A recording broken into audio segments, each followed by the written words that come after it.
Hi everybody again, Frank DeMora here, bringing you the news, connecting the dots between Bible prophecy and current events.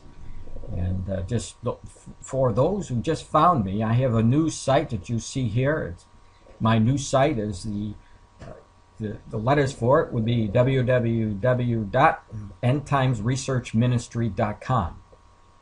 Now let me get right into the news. You see the headline for January the 14th, 2013 from my site. It says Psalm 83, the Syrian factor and no peace. Now let me connect the dots for you. And if you just found, by the way, if you just found my site, my YouTube channel, you can go to my website that I just gave to you. And once you're there, scroll down, you click the link, you can get my brand new updated edition. It would be the January, as you see here, it's the December, but it's actually the January 2013. So click the link, the newest link, and you can download my documentary for free. So let's get right into the prophecy dealing with the nation of Israel. And again, please bear with me if you've been with me. This is going to be for the new people who just came on board that don't know anything about Psalm 83 and what's about to happen in the Middle East in relation to the nation of Israel, because we know that a lot of prophecies are going to start happening soon that are going to affect not only Israel but the rest of the world. Now the next prophecy on the list to be fulfilled, we believe, it would be the Psalm 83 war that you see here. Very briefly, number 1 through 10 are the nations listed from the Old Testament. These are the people from the Old Testament who are going to be aligning together, as we see from the scripture here. It says that they're going to be doing this. Actually, it says, let us cut them off from being a nation, that the name of Israel be no more in remembrance. So we know that they're going to be coming together as a confederacy. Look at this in verse 5. For they have consulted together with one consent, and they are confederate against thee. So all of these nations are going to be coming against Israel in the last days. Now notice that number 10 you have Syria, and of course you have number 6 the Palestinians, and you have the Jordanians, all and the Egyptians again mentioned as the Hagarenes here.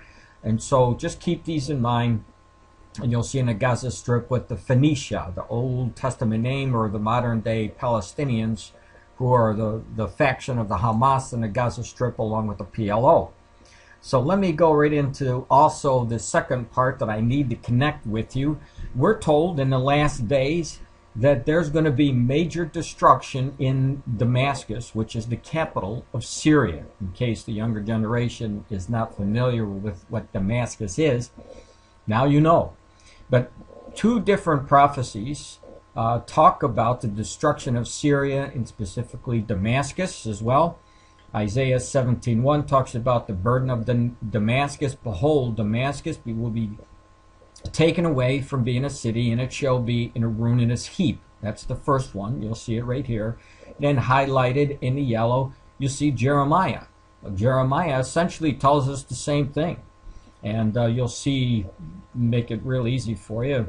And I will kindle a fire on the wall of Damascus, and it shall consume the palaces of Benhadad. So take a look at this. It talks about the men, therefore her young men shall fall in the streets, and all the men of war shall be cut in that day, saith the Lord of hosts. So big things going to happen in Damascus, big things happening in Syria, where it's going to be set on fire.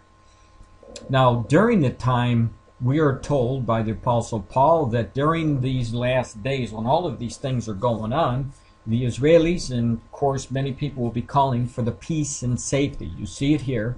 And then we know that during the time that they're trying to have peace and safety is when the sudden destruction comes. It says, for when they shall say, peace and safety, then sudden destruction cometh upon her as a woman travail, or as a woman with a child, and they shall not escape. But ye, brethren, are not in the darkness, that day should overtake you as a thief. So when is the destruction coming? When they're calling for the peace and safety. All right? So if you think that Israel's going to have some kind of peace before the destruction, I think you would be misguided, because that's not what the prophecies talk about. It's the exact opposite. There will be no peace. We know that a peace will come.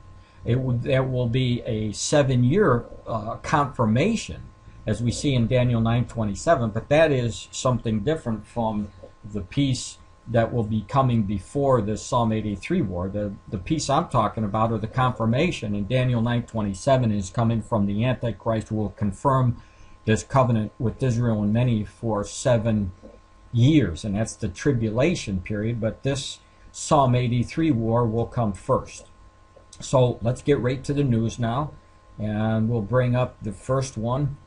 Now, a while back, what I'm actually doing is showing you what I've already posted in the past, because I've warned you to watch certain events that were going to happen in the future.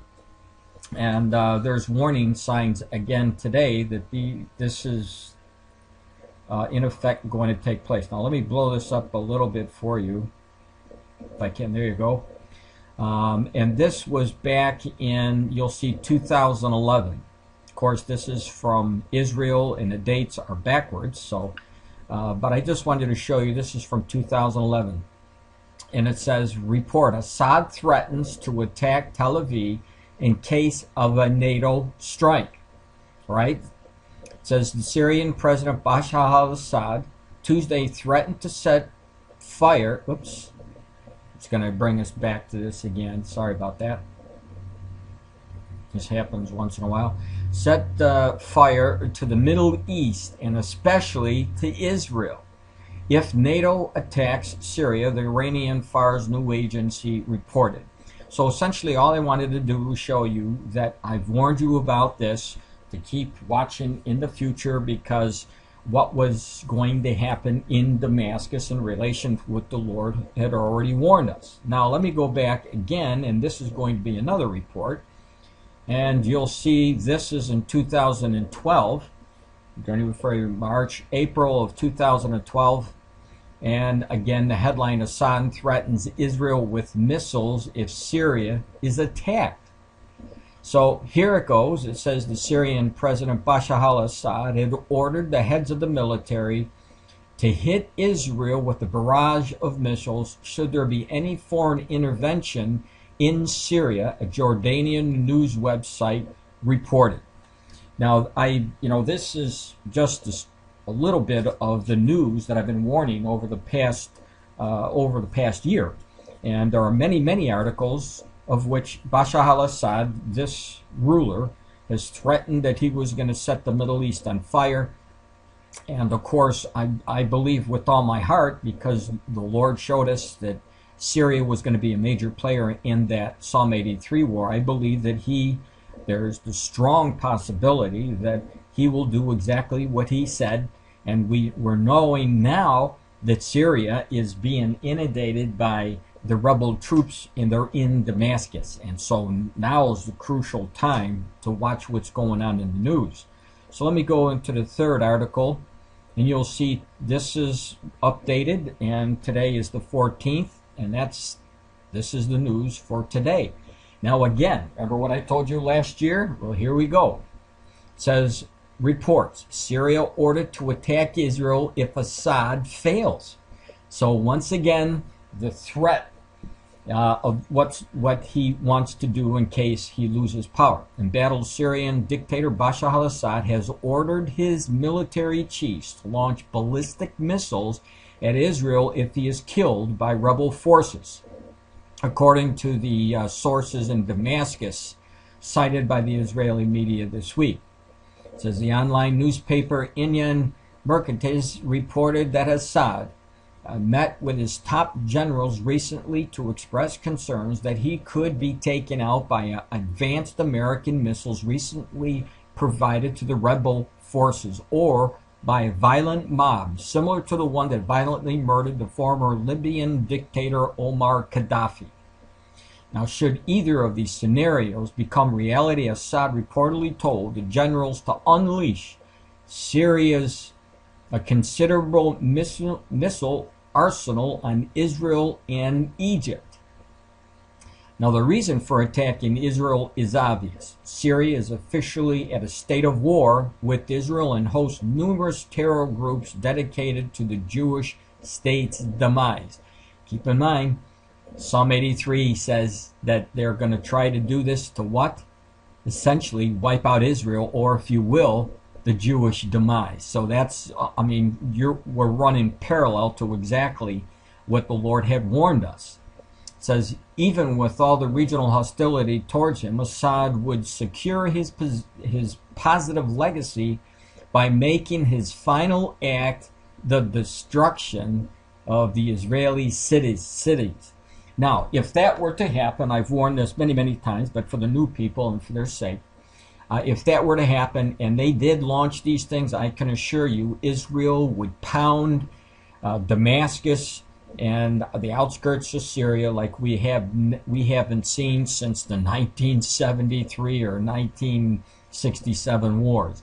And if that were the case, you're talking about scenarios. If that were the case, the other nations who are mentioned in the Psalm 83 no doubt would align themselves with Syria to try to take the Syrians out. So now it also talks a little bit here, and I'll let you read that, about Egypt, why they would want to go after Egypt. And it has to do with the Muslim Brotherhood. But keep in mind, I don't really think that would take place. It may, because, and the reason why I say this is because Egypt is also numbered in that attack coming against Israel. So with that, let me go back to my site here for a second and go down here, because now there's another article when we're dealing with Syria and how close the rebels are getting. This is going to be very important to see what a cornered dog would do. And obviously, Bashar al-Assad is really becoming cornered. And since he warned that if this would happen, that's when he would strike at Israel, the red flag should go up. So let's go take a look at this article here. Syrian forces killed 26 in bombardment east of the capital. Opposition claims the heaviest bombardment in months. Government forces attacked the rebel-held areas on the outskirts of Damascus. See, we're in the city now, and we were getting very, very close. And this is when you should really be paying attention what the Lord has warned us before it actually happens. This is what he told us. He gave us this information, wanted us to watch for these events. Syrian opposition activists said that the government forces killed at least 26 people, and half of them children, in a bombardment of the held areas on the outskirts of Damascus on Sunday. And I'll let you read the rest of it, but the bottom line here is there's more news being poured in as the weeks go by, showing us that fighting is in and around Damascus. So let me go into this next, if you will, this next article. Despite U.S. efforts, no Egypt and Israel hotline. Cairo hosts the general here, and it says the Air Force, or Israel Air Forces announced last week the closure of the Israeli citizens' traffic of a 182-kilometer long strip, 300 meters deep along the Israeli-Egyptian border, carving out Israel's first security zone in its sovereign territory. The step was taken as the direct result. DEVCA file reports that the Obama administration failed efforts to breathe life into the U.S.-Egypt-Israeli partnership from combating terror, with the U.S. Undersecretary of Defense Intelligence Michael Vickers visited in Cairo earlier last month. Now, when you go down more into this article, you'll see some of the highlights that what I wanted you to see is that the peace process is falling. Obviously it's still stalled, and Israel is very concerned about Egypt and Iran, and with the Muslim Brotherhood. You'll see it here, making alliances with Iran, and also with Turkey and Qatar. So they're very, very concerned about what's going on, and as a result of this, Israel is fortifying their areas, and also the talks between these people have failed. So when the Lord said, when they're calling for peace and safety, you'll see where this kind of news is going. Now let me go down to the next one. And this would be, you wonder why the Europe will ditch Israel sooner than the U.S. Israeli analysts say. So go to my site for 1 second, and we're going to be closing here. According to the prophet Zechariah in 12 verses 2 and 3 said this, Behold, I will make Jerusalem a cup of trembling unto all people round about, and when they shall be in the siege both against Judah and against Jerusalem, and in that day I will make Jerusalem a burdensome stone for all people, and all that burden themselves will be cut into pieces, though all the people of the earth are gathered together against it. Now, go back and do a Google search on what I warned you about the European Union, what I warned you about the United States. They are going to abandon Israel. Take a look at this headline, because the headline will show you that what I'm trying to let you understand based on the scriptures, that this is what we're seeing. Now let me bring you right to the headline here. Again, Europe will ditch Israel sooner than the U.S., Israeli analysts say. And according to this, it says Europe's patience over non-stop Israeli settlement building on the occupied Palestinian lands will run out of sooner than America's, an Israeli academician and a political commentator said. And his name is Dr. Paul Revlin, a senior research fellow at the Middle Eastern and African Studies at Tel Aviv University, made the remarks during a recent interview with the internet-based video streaming network HuffPost Live, run by news website Huffington Post. It says the West will simply not allow this to happen, said Revlin, referring to Israel's illegal settlement activity on the Palestinian territories. Sooner or later there will be a break, and it's quite possible that this break will come with Europe instead of the United States. I suspect that the European patient with Israel will break sooner than the American one, whether we like it or not, he added. It says, commenting on Israel's future, Revlin said that Israel is occupying West Bank and is expanding settlements all over the West Bank, particularly around, here you go, Jerusalem. And that's what the prophet warned us. He told us that Jerusalem was going to be that burdensome stone. Everybody would come against it. I've warned you that Europe was going to do this, and now we're seeing headlines showing us that that's what is coming. And by the end of the day, it won't just be European Union, but it will also be the United States of America. Why? Because the Lord told us in his prophecy that everyone, all the people of the earth will be gathered against it. So what we're seeing here in the news is just a prelude of things to come. Whether you believe it or not, that's up to you. I'm showing you what the Lord has warned in his word, and I'm praying that you would receive it. But today is a good day to give your life over to Christ. We just don't know how much longer we'll be here before he takes his church out. And you don't want to be left here when he comes. Thank you. This is Frank Demora with the End Times Research Ministry.